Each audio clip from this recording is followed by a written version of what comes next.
Welcome students in concept coaching classes. आज हम पढ़ रहे हैं अपनी माइक्रो ऑर्गेनिज्म एंड वायरसेस की सीरीज पार्ट ऑफ 3।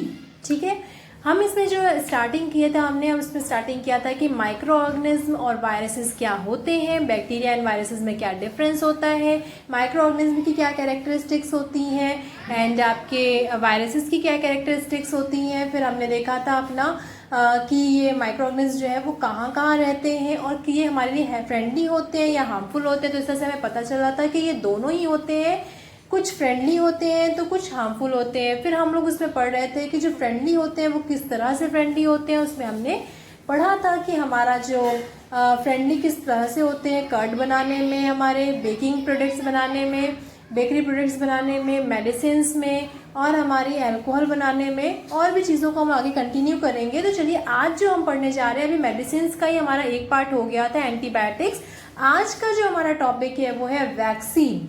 वैक्सीन क्या होती है, वैक्सीन हम लोग यहाँ क्यों पढ़ रहे हैं, फ्रेंडली माइक्रो ऑर्गेनिज्म में क्यों पढ़ रहे हैं, इसमें माइक्रो ऑर्गेनिज्म का क्या रोल होता है और वैक्सीन किस तरह से वर्क करती है। क्योंकि हमें वैक्सीन के बारे में हमें बस पता होता है कि हाँ, हमें इतना बताया जाता है, generally most of the peoples को बस इतना पता होता है कि जो वैक्सीन्स होती हैं उन्हें सिर्फ इसलिए ह्यूमन बॉडी को दिया जाता है जिससे कि वो आगे फ्यूचर में आने वाली बीमारी से बच सके। पर वैक्सीन हमारी बनती कैसे है और ये वर्क कैसे करती है उसके बारे में बहुत ही कम लोगों को पता होता है। इसलिए मैंने सोचा कि इसको हम नेक्स्ट वीडियो में अपना स्टार्ट करें। जो बच्चे हैं जिनका सिलेबस सही है वो तो इसे पढ़ेंगे ही, पर अदर नॉलेज के लिए भी आप इसको समझ सकते हो, पढ़ सकते हो। बहुत ही इंटरेस्टिंग और इम्पोर्टेंट टॉपिक है। ठीक है, और अभी के लिए तो बहुत ही इंटरेस्टिंग, क्योंकि इस समय आपको पता है कि कोरोना वायरस जो है वो इतना ज़्यादा फैला हुआ है कि हमारी पूरी दिनचर्या, हमारी पूरी डेली लाइफ ही पूरी तरह से इस कोरोना वायरस ने बिल्कुल से बदल के रख दी है, जिसकी वजह से हम सब अपने स्कूल्स कॉलेजेस में नहीं जा पा रहे हैं। और ये सिचुएशन आ गई है कि हमें इस तरह से ऑनलाइन क्लासेस करनी पड़ रही है, हमें घर बैठ के पढ़ना पड़ रहा है। तो ये जो वायरस है, ये वायरस हमने क्योंकि पढ़ा था ना कि वायरस कितना खतरनाक होता है, तो इस वायरस से बचने के लिए वैक्सीन्स की ज़रूरत होती है। यानी जो भी वायरसेस होते हैं उनको वायरसेस से बचाने के लिए या तो दवाइयाँ यूज़ कर सकते हैं हम। तो जो हमें अगर वायरसेस हो गए हैं, अगर या वायरसेस से अगर हम वायरसेस होने का मतलब ये हो गया कि वायरसेस ने अगर आपको अटैक कर दिया आपकी बॉडी में, तो आप क्या करोगे, आप मेडिसिन लेके उनसे बचाव कर सकते हो एंड इन फ्यूचर आपको वो वायरस अटैक ना करे। और अगर आपको वो वायरस अटैक नहीं किया है फिर भी आपको वो वायरस से आप बचे रहो, इसके लिए हमें वैक्सीनेशन की ज़रूरत पड़ती है। आप क्योंकि वैक्सीनेशन बहुत सारी बीमारियों की बनाई जा चुकी है, पर जो अभी करंट में कोरोना वायरस चल रहा है उसकी वैक्सीन के ऊपर वर्क चल रहा है। तो आपको पता होना चाहिए कि वैक्सीन्स होती क्या है और किस तरह से इन पर काम होता है। क्योंकि हम बहुत जनरली बहुत आराम से बोल देते हैं कि वैक्सीन बना क्यों नहीं पा रहे हैं साइंटिस्ट इतनी जल्दी, इतनी ऐसी बीमारी फैली हुई है तो वैक्सीन बना के फटाफट यूज़ करें ना, क्यों इतना टाइम लगा रहे हैं। तो आपको पता होना चाहिए कि वैक्सीन्स बनने में बहुत टाइम लगता है और वो बहुत ही ईजी प्रोसेस नहीं है, बहुत ही कॉम्प्लिकेटेड प्रोसेस है और इस वजह से उसमें थोड़ा टाइम लग रहा है। तो आपको जब तक ये पता नहीं होगा आप तो बहुत आसानी से कह दोगे कि हाँ साइंटिस्ट बना नहीं पा रहे हैं। ठीक है, तो चलिए देख लेते हैं वैक्सीन्स होती क्या हैं। तो वैक्सीन्स के ऊपर सबसे पहले हम देखते हैं another method to prevent disease is immunisation. यानी कि अभी हमने देखा ना कि बचने के लिए या तो हम एंटीबायोटिक्स यूज़ कर सकते हैं, नहीं तो हम इम्यूनाइज हो सकते हैं। कहते हैं ना कि जो इम्यून सिस्टम है, हमारा इम्यून सिस्टम हमारी बॉडी का अगर स्ट्रांग होगा तो हम बहुत सारे वायरसेस, बहुत सारे माइक्रो ऑर्गेनिज्म के अटैक से ऐसे ही बच जाते हैं। क्योंकि इम्यून सिस्टम स्ट्रांग होगा। इम्यून सिस्टम होता क्या है कि जब हमारी बॉडी में कोई एक्सटर्नल एजेंट, कोई फॉरेन एजेंट, बाहर से कोई एजेंट हमारी बॉडी में अटैक करता है, तो हमारी बॉडी में जो बैक्टीरियाज होते हैं, जो हेल्पफुल बैक्टीरियाज होते हैं, वो एक्टिव हो जाते हैं और एक्टिव होके वो क्या करते हैं, वो उनसे लड़ने लग जाते हैं और लड़के उनको हरा देते हैं और हमारी बॉडी जो है वो उन बैक्टीरिया से वायरसेस, जो एक्सटर्नल वायरसेस थे, जो हमारे हार्मफुल वायरसेस थे, उनसे जीत जाती है और हमारी बॉडी को कुछ भी नहीं होता। लेकिन जिनका इम्यून सिस्टम वीक होता है वो उनसे नहीं लड़ पाते हैं और वो बाहर के जो फॉरेन एजेंट्स हैं वो आराम से उनके ऊपर अटैक कर जाते हैं। आपने देखा होगा फॉर एग्जांपल कि बहुत सारे लोग ऐसे होते हैं जो बहुत जल्दी बीमार होते हैं, बहुत ही मतलब तुरंत बीमार हो जाते हैं। बहुत ही ज़रा सा भी उनको अगर इन्वायरमेंट चेंज होता है तो वो बीमार हो जाते हैं और आप कहते हो कि वो सेंसिटिव है। सेंसिटिव एंड मीन्स क्या होता है कि कई बार ऐसा होता है कि उनका इम्यून सिस्टम बहुत वीक होता है। इम्यून सिस्टम वीक होने के कारण उनको जब बाहर से कोई फॉरेन एजेंट अटैक करता है तो उनकी बॉडी क्योंकि उतनी प्रिपेयर नहीं होती है, उतनी तैयार नहीं होती, उनका इम्यून सिस्टम वीक होने के कारण वो क्या होते हैं, जल्दी से उन पे बाहरी जो एजेंट होता है उनके ऊपर हावी हो जाता है और अटैक कर जाता है। ठीक है, तो इसीलिए कहा जाता है कि आपको अपनी इम्यून सिस्टम को स्ट्रॉन्ग रखना चाहिए और अपनी हेल्दी फूड, आपको बैलेंस डाइट जब आप लोगे तो आपकी बॉडी अपने आप इम्यूनाइज रहेगी। और अगर आप नेचुरली इम्यूनाइज नहीं हो पाते हो या कोई ऐसी सिचुएशन आ जाती है जब आपका इम्यून सिस्टम वीक होता है और आपको आपको तुरंत इम्यूनाइज होने की ज़रूरत होती है, तब क्या किया जाता है, आपको नेचुरल इम्यूनाइजेशन ना देखकर, क्योंकि नेचुरल इम्यूनाइजेशन आपको नहीं मिल पाता है, तो आपको बाहर से वैक्सीनेशन के थ्रू, इंजेक्शन के थ्रू आपको इम्यूनाइज किया जाता है और इसी प्रोसेस को बोला जाता है वैक्सीनेशन। ठीक है, तो immunisation small dose of weakened और kill disease causing microbes needed to immunise the body against a particular disease is called vaccine. अब आपको ये क्या बोल रहे हैं कि क्या किया जाता है, स्मॉल डोज, थोड़ा सा डोज, किसका, वीकेंड, कमजोर किया हुआ या मरा हुआ डिसीज कॉजिंग माइक्रोब्स, यानी जिस माइक्रोब, जो बैक्टीरिया, मैं माइक्रोब्स के लिए स्पेशली यहाँ पर बैक्टीरिया को लेके चल रही हूँ क्योंकि माइक्रोब्स समझने में थोड़ी प्रॉब्लम हो रही होगी आपको, तो उसका एक एग्जाम्पल के फॉर्म में मैं बैक्टीरिया अगर लेके चलूँ तो अगर हम फॉर एग्जाम्पल यहाँ पे क्या बोल रहे हैं कि मरा हुआ बैक्टीरिया या कमजोर किया हुआ बैक्टीरिया का छोटा सा स्मॉल डोज की ज़रूरत पड़ती है हमारी बॉडी को उस पर्टिकुलर डिसीज से लड़ने के लिए। इसका मतलब क्या हुआ कि जो वैक्सीन होती है, ये वैक्सीन कोई दवा नहीं होती है, वैक्सीन स्पेशली कोई केमिकल नहीं होता, कोई भी बाहरी केमिकल नहीं होता है ये वैक्सीन सिर्फ और सिर्फ क्या होती है, जो डिसीज़ के वायरसेस या जो डिसीज़ के माइक्रो ऑर्गेनिज्म आपके ऊपर अटैक करते हैं या जिनके अगेंस्ट आपको वैक्सीन यूज़ करनी है, उस माइक्रो ऑर्गेनिज्म को लेना होता है और उस माइक्रो ऑर्गेनिज्म को आपको लेने के बाद, यानी कि जो साइंटिस्ट होते हैं उस माइक्रो ऑर्गेनिज्म को लेते हैं और लेने के बाद या तो उसको डायरेक्ट, यानी कि या तो उसका कोई छोटा सा पार्ट, उसकी बॉडी का कोई छोटा सा पार्ट, वो पार्ट क्या हो सकता है, उसका डीएनए या आरएनए जिसमें उसकी जेनेटिक इंफॉर्मेशन स्टोर्ड हो, उस पार्ट को कट करके छोटा सा डोज बना के उसको बॉडी के अंदर डाल दिया जाता है और ये जब बॉडी के अंदर जाता है तो ये क्या करता है, वैक्सीन का काम करता है और इम्यूनाइज करता है। अभी मैं आपको सिर्फ ये बता रही हूँ कि कैसे करता है। अब आप सोच रहे होंगे, बहुत ही ज़्यादा आपके दिमाग में ये चीज़ चल रही होगी कि वायरस को ही, जिस वायरस से हमें बचना है उसी वायरस को अपनी बॉडी में डालेंगे और हमारी बॉडी उससे बच जाएगी, ऐसे कैसे हो सकता है। यानी हमारी बॉडी में वैक्सीन तो हम तब यूज़ करते हैं ना जब हमारी बॉडी में वायरस ना हो। तो जब वायरस नहीं है हमारी बॉडी में, हम वायरस को डायरेक्टली जानबूझकर अपनी बॉडी में डाल रहे हैं और कह रहे हैं कि हम वायरस से बच जाएंगे, ऐसा कैसे हो सकता है। तो देखिए, ऐसा इसलिए होता है कि जो वायरसेस होते हैं, मैंने भी पहले आपको बताया ना कि या तो उनकी बॉडी को कट करके या तो उनको वीक कर देते हैं, कमज़ोर कर देते हैं, उनको वीकेंड कर दिया जाता है या उनको मार दिया जाता है और उसके बाद बॉडी में एंटर कराया जाता है। तो देखिए ऐसा क्यों होता है, इसके लिए मैं आपको एक एग्जांपल देती हूँ कि क्या होता है। हमारी बॉडी जो है, हमारी बॉडी एक तरह से एक ट्रेनिंग सेंटर की तरह काम करती है, या हमारी बॉडी एक तरह से उस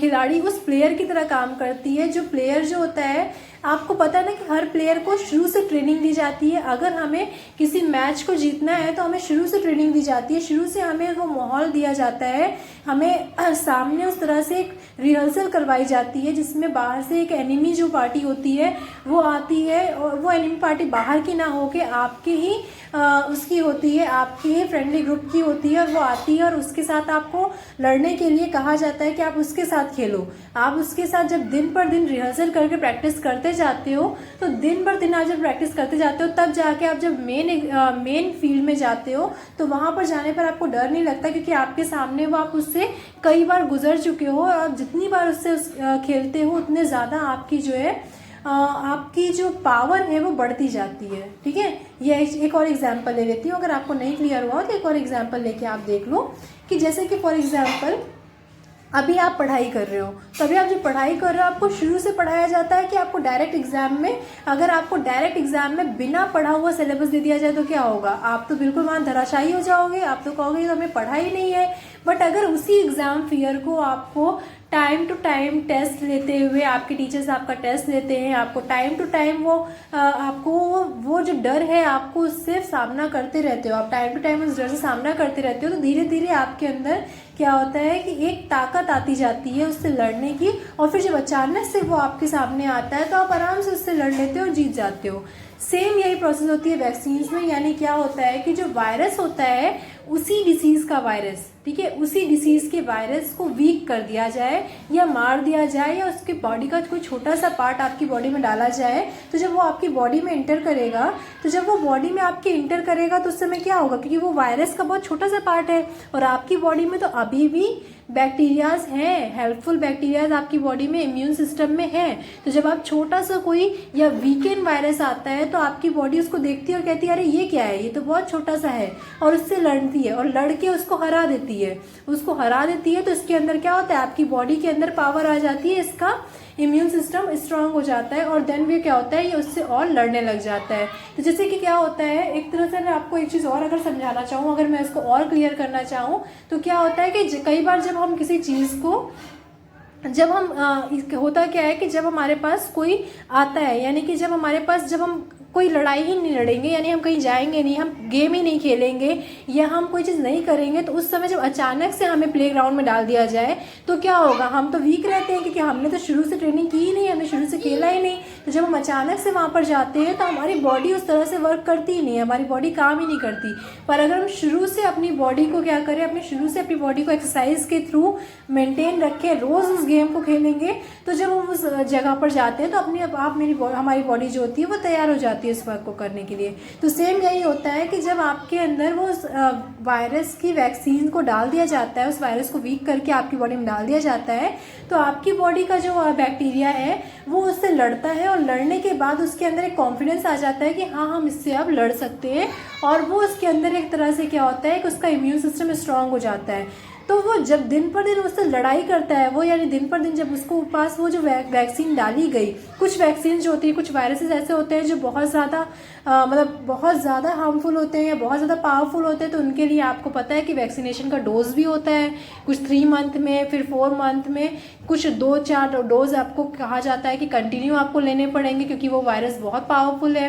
कुछ वायरसेस ऐसे होते हैं जो इतने पावरफुल नहीं होते, तो एक ही डोज में वो वर्क कर जाते हैं। तो स्पेशली आपको समझ में आया कि वायरस क्या होता है, वायरस, उसी वायरस का कुछ पार्ट आपकी बॉडी में डाला जाता है और उसको कमज़ोर करके डाला जाता है। जो कमज़ोर होता है इस वजह से हमारी बॉडी आराम से उससे लड़ लेती है, और लड़ने के बाद वो क्या करती है, उसके साथ लड़के वो अपना इम्यून सिस्टम स्ट्रॉन्ग कर लेती है और वो तैयार हो जाती है, और फिर देन उससे वो लड़ाई करके अपने आप को तैयार कर लेती है। तो इस तरह से हमारा वैक्सीन जो है वो काम करता है। आई होप आपको क्लियर हो गया होगा।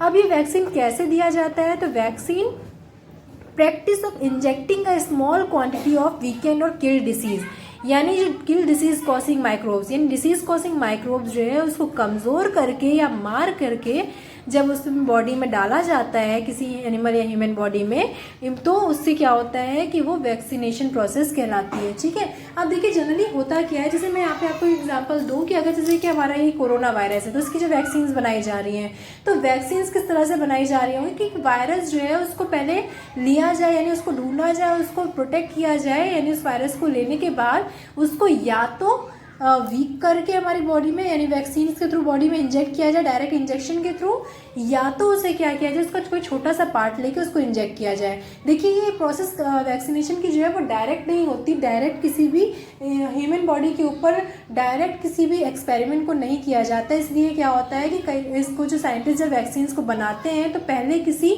एनिमल्स के अंदर उस वैक्सीन को चेक करते हैं, उसमें इंजेक्ट करके उस वैक्सीन को चेक करते हैं कि उसके ऊपर क्या रिएक्शन हो रहा है, और फिर देन ह्यूमन बॉडी के ऊपर उसको चेक किया जाता है। बट इस समय जो है हमारा कोरोना वायरस वो बहुत तेज़ी से फैल रहा है, और इसका अगर वैक्सीन के थ्रू अगर इतनी लंबी प्रोसेस की जाए, यानी इसको बनाने के बाद ऑलमोस्ट अभी वैक्सीन जो है जहाँ तक की न्यूज़ आई है वो प्रिपेयर हो चुकी है या लगभग प्रिपेयर हो गई है, उसको बस चेकिंग, अभी टेस्टिंग मोड में है वो।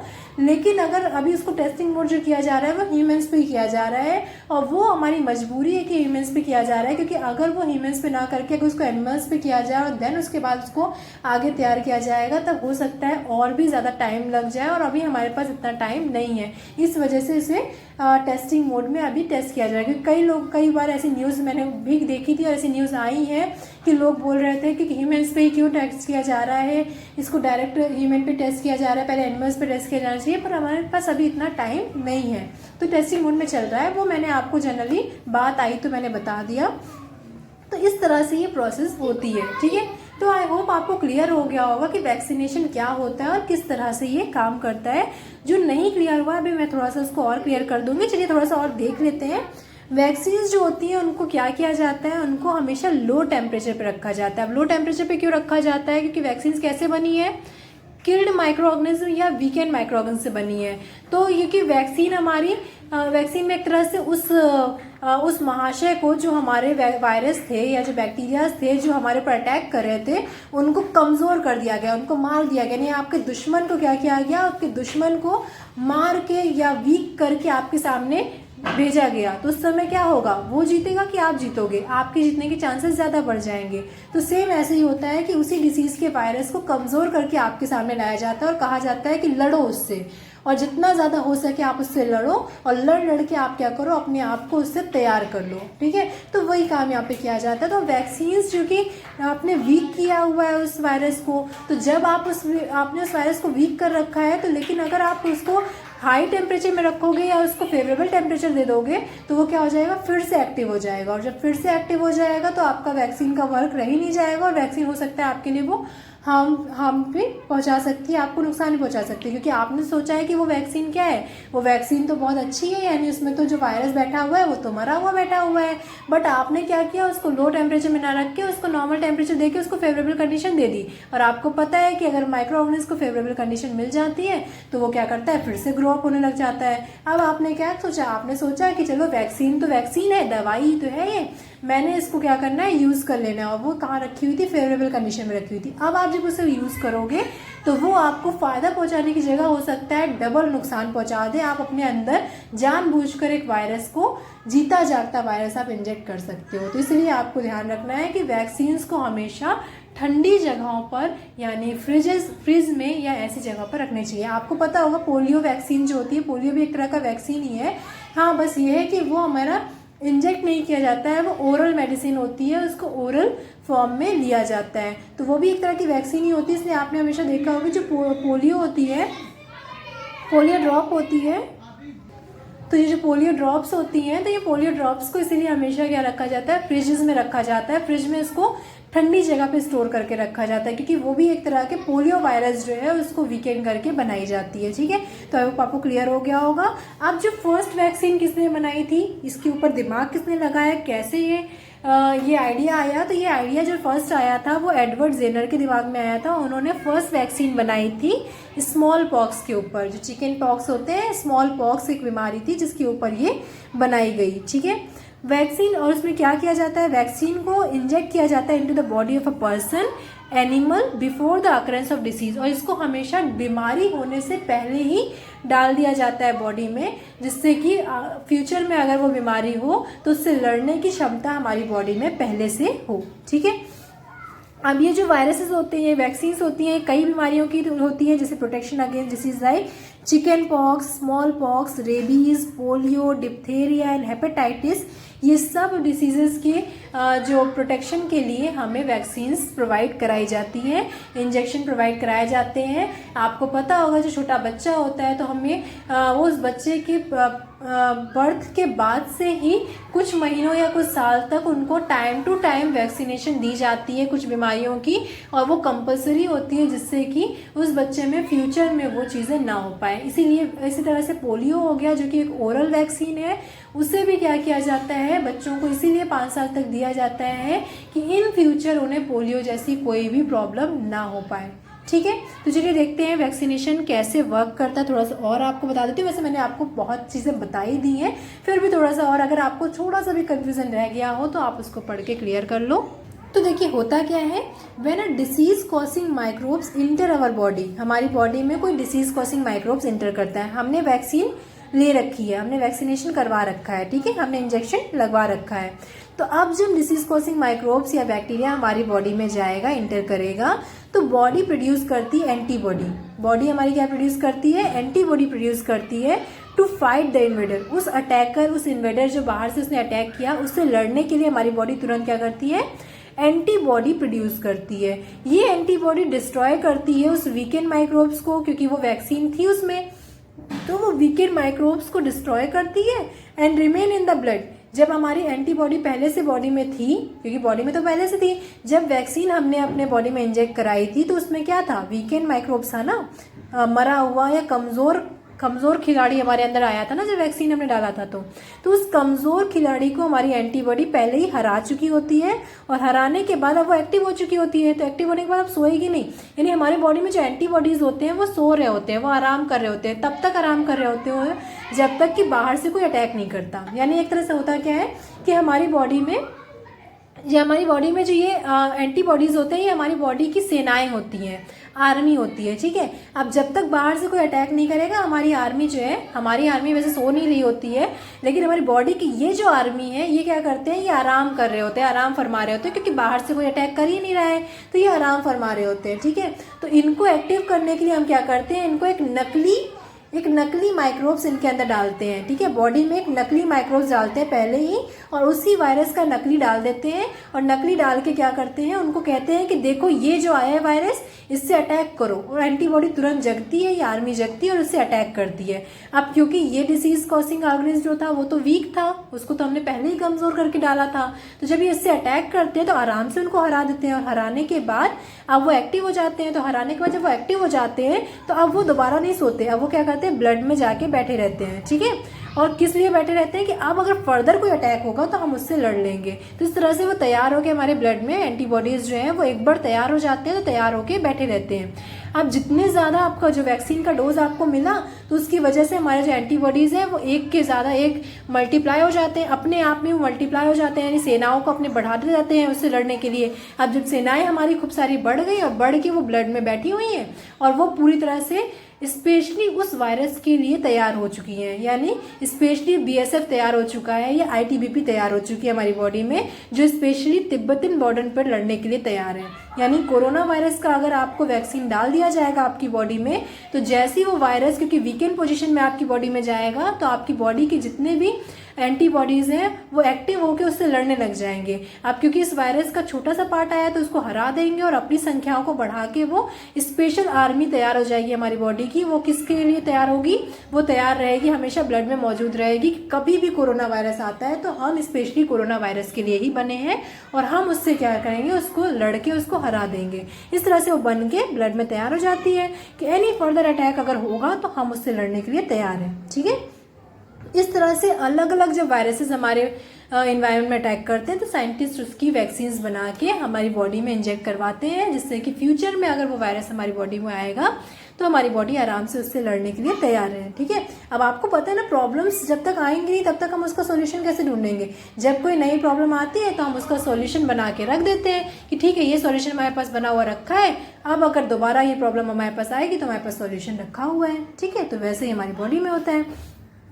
तो इस तरह से आई होप आपको वैक्सीन क्लियर हो गया होगा। मुझे मेरे से जितना हुआ मैंने अपना बेस्ट दिया आपको समझाने के लिए।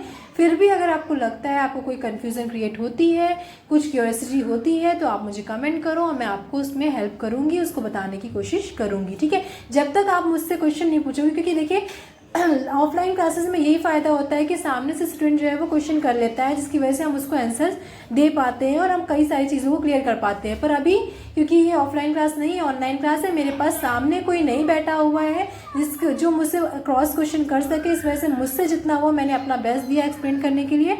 तो आप अगर इस चीज़ को पढ़ने के बाद, सुनने के बाद अगर आपको लगता है कोई क्वेश्चन क्रिएट होता है तो आप प्लीज़ मेरे से पूछो, जिससे कि मैं आपको वो आपके डाउट्स को क्लियर कर सकूं, ठीक है। अब देखते हैं, जो चिल्ड्रंस होते हैं वो मोर सेंसिटिव होते हैं, हमें पता है।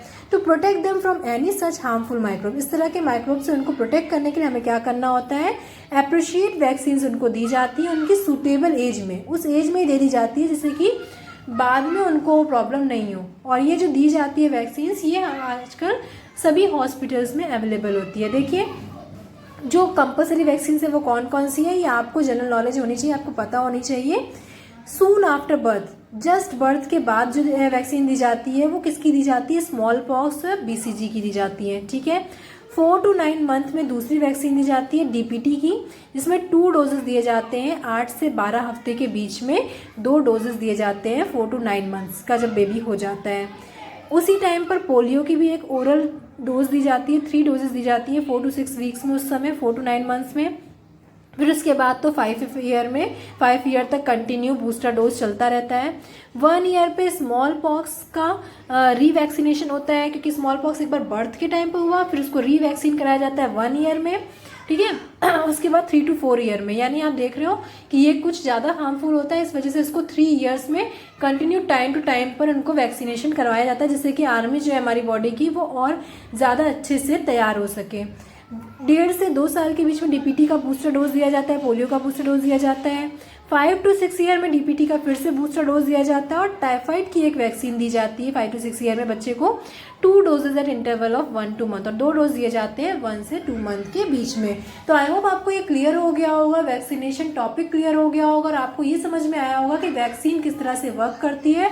और वैक्सीन और कुछ नहीं, कोई केमिकल, कोई एंटीबायोटिक नहीं, वो केवल और केवल क्या होती है, जिस वायरस के अगेंस्ट हमें लड़ना है उसी वायरस को वीक करके बॉडी में वैक्सीन के थ्रू डायरेक्टली डाला जाता है, सिर्फ वो ही होती है, ठीक है। तो इस तरह से वैक्सीन जो होती है वो हमारी बॉडी में जाती है और हमारी बॉडी को एक तरह से तैयार करती है उस वायरस से लड़ने के लिए, ठीक है।